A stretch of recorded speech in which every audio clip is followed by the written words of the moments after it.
Good morning at class students. Today I will teach you chapter number 1 antonyms and synonyms.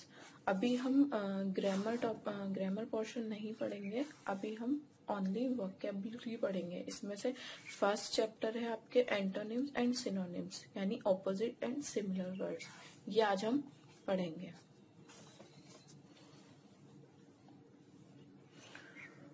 ठीक है. Antonyms और synonyms क्या होते हैं ये आप अपनी प्रीवियस क्लासेस में पढ़ चुके हैं. आज फिर से मैं आपको एक बार और एक्सप्लेन कर देती हूँ कि एंटोनिम्स क्या होते हैं. सबसे पहले हम एंटोनिम्स की बात करेंगे. Antonyms are pair of word which have opposite meaning.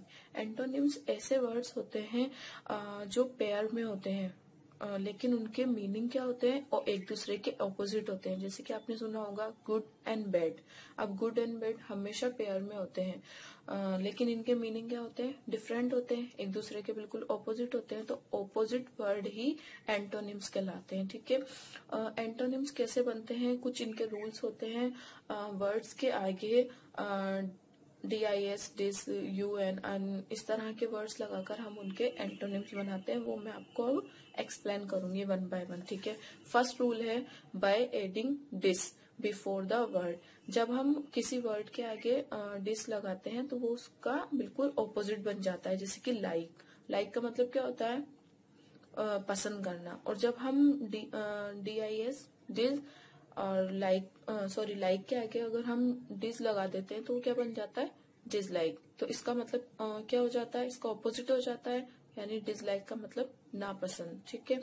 ऐसे ही ऑनेस्ट मीन्स क्या होता है, ईमानदार. ठीक है. अगर मैं इसके आगे डिस लगा दूं तो ये क्या बन जाएगा, डिसऑनेस्ट. ठीक है. रूल नंबर 2 है आपका by adding UN, un before the word के पहले अन लगाकर. जैसे कि काइंड मीन्स क्या होता है, दयालु. अगर हम इसका उल्टा कर देंगे अनकाइंड तो इसका ऑपोजिट हो जाएगा. ठीक है. यानी निर्दयी. हैप्पी का मतलब क्या होता है, खुश. अगर हम अन लगा देंगे तो अनहैप्पी का क्या हो जाएगा, दुखी. वैसे हैप्पी का एक और ऑपोजिट हो सकता है, सैड. बाय एडिंग इन लगाकर करेक्ट यानी सही. इन लगा देंगे इनकरेक्ट का मतलब गलत. ठीक है. रूल नंबर 4 है बाय एडिंग मिस.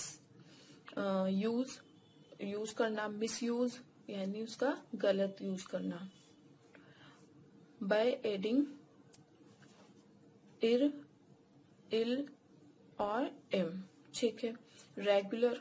रेगुलर का मतलब होता है जैसे कि जो हम डेली जो काम करते हैं या रूटीन में जो होता है. ठीक है.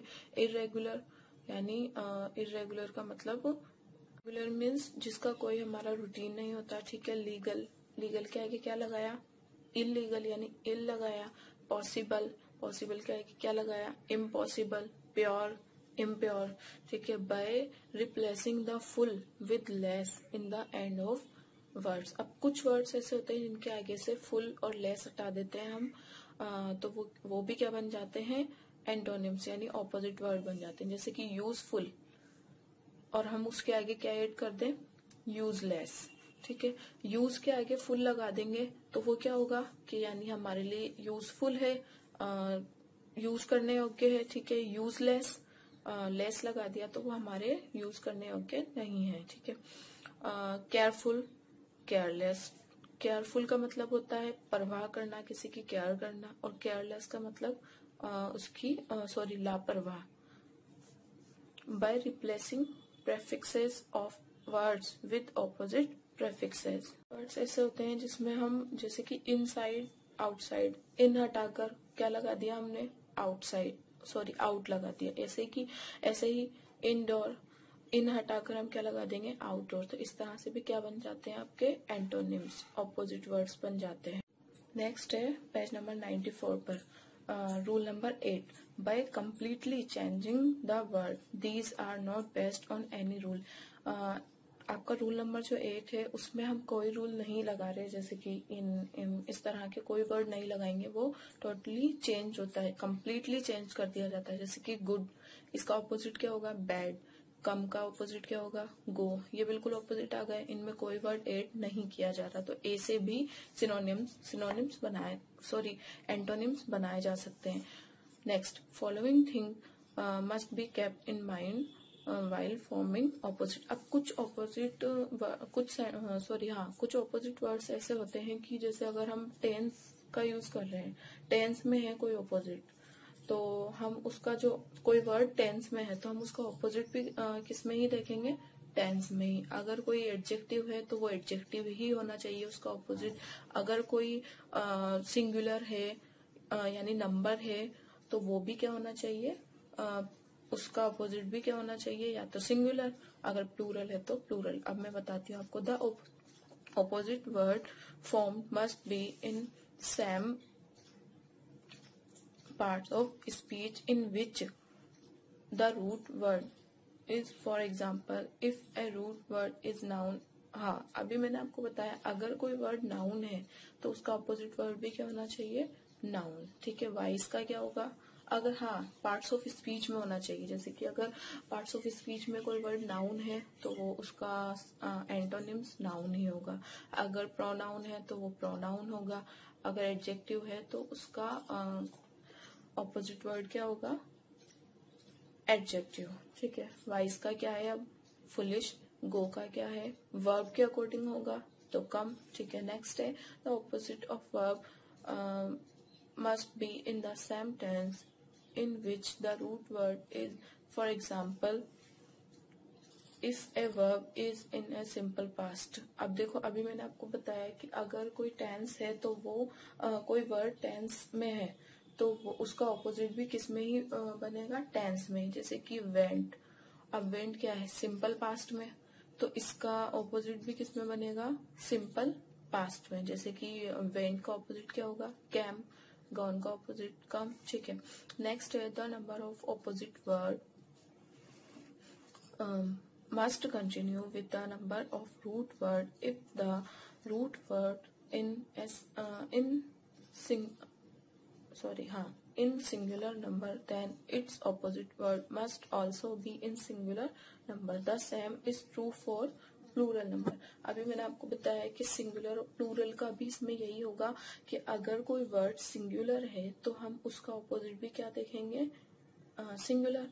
अगर कोई वर्ड प्लूरल है तो हम उसका ऑपोजिट वर्ड भी क्या देखेंगे, प्लूरल। ठीक है, सम इम्पोर्टेंट ऑपोजिट वर्ड, अब आपको इनको पढ़ने हैं। जैसे कि वर्ड है एबिलिटी, इसका ऑपोजिट इनएबिलिटी। अलोन, इसका ऑपोजिट टुगेदर। जैसे अलोन का क्या होता है, अकेला।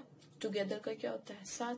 तो वही चीजें हैं कि जो ऑपोजिट वर्ड होते हैं जिनके मीनिंग अलग अलग निकलते हैं, एक दूसरे के बिल्कुल ऑपोजिट उल्टा होते हैं, वही वर्ड क्या होते हैं, एंटोनिम्स। तो ये आपके बहुत सारे यहाँ दे रखे हैं, आप इनको एक बार पढ़ेंगे, रीड करेंगे। ठीक है, नेक्स्ट यहाँ आपके लेसन से रिलेटेड हैं ये वाले सारे opposite word from the text book Honeydew. आपकी बुक है हनीदेव, उससे रिलेटेड हैं ये सारे, ये भी आपको एक बार रीड करना है। ठीक है, ये रहे और 10 तक। ठीक है, इसके बाद एक्सरसाइज है, इनको आप करने की कोशिश करेंगे, नहीं तो फिर मैं इनके आंसर आपको सेंड कर दूंगी।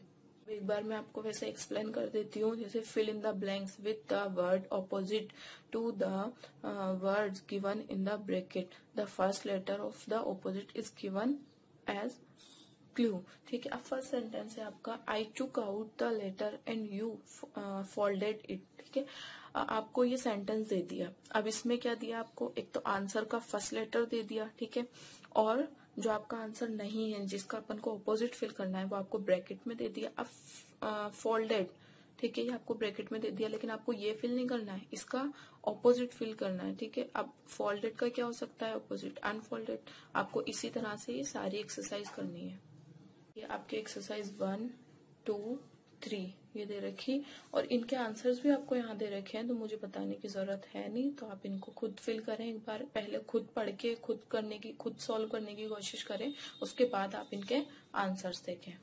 ठीक है, नेक्स्ट सिनोनिम्स। आपने सिनोनिम्स पढ़े हैं, अपनी प्रीवियस क्लासेस में पढ़े होंगे कि सिनोनिम्स क्या होते हैं। सिनोनिम्स सिमिलर वर्ड्स होते हैं, ऐसे वर्ड्स जो कि दिखने में भी अलग होते हैं और जब हम उनको स्पीक करते हैं तो भी वो अलग होते हैं, लेकिन जब उनका मीन हम निकालते हैं तो उनका मीन सेम निकलता है, वही सिनोनिम्स होते हैं। आपने अपने हिंदी में पढ़े होंगे सिनोनिम्स, समानार्थी जो शब्द होते हैं, पर्यायवाची शब्द होते हैं, वही सिनोनिम्स होते हैं। जैसे कि होता है ना, आग का अग्नि, आकाश का आसमान। अब देखिए बोलने में अलग अलग है और दिखने में भी अलग है वर्ड्स, लेकिन उनके मीनिंग क्या निकल रहे हैं, सेम। वही आकाश की बात की जा रही है, वही आसमान की बात की जा रही है। इसी तरह इसमें भी यही होता है। जैसे कि ब्यूटीफुल, ब्यूटीफुल का सेकंड वर्ड क्या हो सकता है, प्रीटी।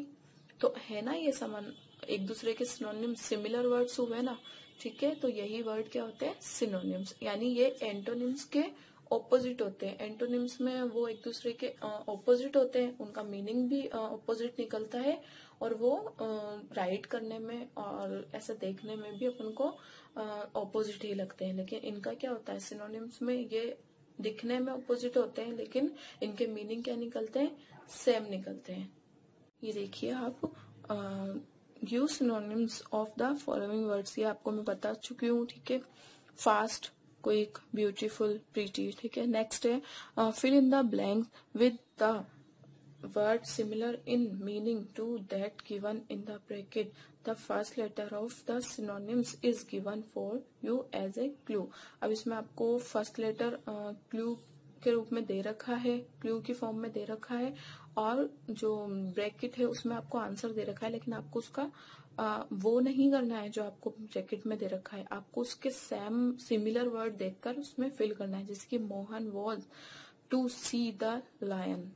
अब ब्रैकेट में क्या दे रखा है, अफ्रेड, यानी डर गया था या डरा हुआ था, ठीक है। और इसका एक और वर्ड हो सकता है, उसके लिए आपको फर्स्ट लेटर दे दिया। अब आपको थोड़ा सा माइंड लगाकर फिल करना है कि क्या हो सकता है। तो यहाँ आपको आंसर दे रखा है फ्राइटेंड, ठीक है। सम इम्पोर्टेंट वर्ड्स, अब फ्राइटेंड का मतलब भी क्या होता है, वही डरा हुआ, ठीक है। Next, some important words and their synonyms based on your textbook are being given here. The students are advised to memorise them and then try to solve the exercise given below। आपको आपकी book के यहाँ पर कुछ synonyms दे रखे हैं, आप इनको एक बार पढ़ेंगे, अच्छे से रीड करेंगे, उसके बाद आपको जो एक्सरसाइज दे रखी है आपको उनको कंप्लीट करना है। वैसे आपको उनके आंसर्स दे रखे हैं, लेकिन आप सब खुद अपना माइंड लगाकर उसे सॉल्व करने की कोशिश करेंगे तो आप जल्दी सीखेंगे। फर्स्ट है लेसन नंबर 1, और ये आपकी जो सिनोनिम्स है और जितने भी एंटोनिम्स है वो आपकी बुक से रिलेटेड है। अगर आप इनको लर्न कर लोगे, इनको पढ़ोगे, तो आपके ये बुक में आपको काम आएंगे। जब आप आपकी बुक को पढ़ेंगे तो उसमें आपको इजीली उनके वर्ड्स के आंसर मिल जाएंगे। फर्स्ट है जंक। सिनोनिम्स क्या हो सकता है, इसका ऑपोजिट नहीं करना है हमें, एंटोनिम्स नहीं करना है, इसका सिनोनिम्स यानी इसके जैसा ही इसका सिमिलर वर्ड देखना है। जंक का मतलब क्या होता है वो आपको पता है, रबिश, ट्रैश, ठीक है। फास्ट, इसका सिनोनिम्स क्या हो सकता है, टाइट, ब्यूटीफुल, ये मैं आपको बता चुकी हूँ, गे, चेयरफुल, सनी, ठीक है। सेकंड है स्टोरी, इसका सिनोनिम्स क्या है, नैरेटिव, टेल। स्टोरी भी स्टोरी होती है, कहानी होती है, टेल और नैरेटिव ये भी क्या होती है, कहानी होती है, ठीक है। ऐसे ही लेसन नंबर 3 का देखिए आप, पीस, पीस मीन्स क्या होती है, शांति, ठीक है। काम, रेस्ट, ये भी क्या होती है, शांति, ठीक है। डेस्टिनी यानी भाग्य, फॉर्चून, लक, फेट बोलते हैं ना हम, ये सब भी क्या होते हैं, इनके सिनोनिम्स यानी सिमिलर वर्ड्स होते हैं। यानी फॉर्चून मीन्स भी भाग्य। देखिए आपके पेज नंबर 101 पर आपको सारे वर्ड्स दे रखे हैं, आपको इनको एक बार रीड करना है। ये आपके लेसन से रिलेटेड है, तो जब आप लेसन पढ़ेंगे तो आपको बिल्कुल भी प्रॉब्लम नहीं आएगी, क्योंकि आपको वो ऑलरेडी लर्न होंगे। ये देखिए आपकी एक्सरसाइज 1 और 2 दे रखी है, इनमें आपको फर्स्ट लेटर दे रखा है कि आपको क्या फिल करना है, ठीक है। और इनके आंसर यहाँ नीचे दे रखे हैं, ठीक है। ब्रैकेट में आपको जो आंसर दे रखा है आपको वो फिल नहीं करना है, बल्कि उसके जैसा कोई सिमिलर वर्ड देखना है, ठीक है। आई होप आपको ये एक्सरसाइज समझ में आई, सॉरी ये चैप्टर आपको समझ में आया होगा। बहुत इजी है, आप इसको एक बार दोबारा रिवाइज करेंगे तो आपको ये अच्छे से याद हो जाएगा। एंटोनिम्स और सिनोनिम्स, सिर्फ आपको इतनी सी बात याद रखनी है कि एंटोनिम्स और सिनोनिम्स क्या होते हैं। एंटोनिम्स होते हैं एक दूसरे के ऑपोजिट वर्ड, जबकि सिनोनिम्स क्या होते हैं, सिनोनिम्स एस से आ रहा है यानी कि सिमिलर वर्ड। ठीक है, थैंक यू।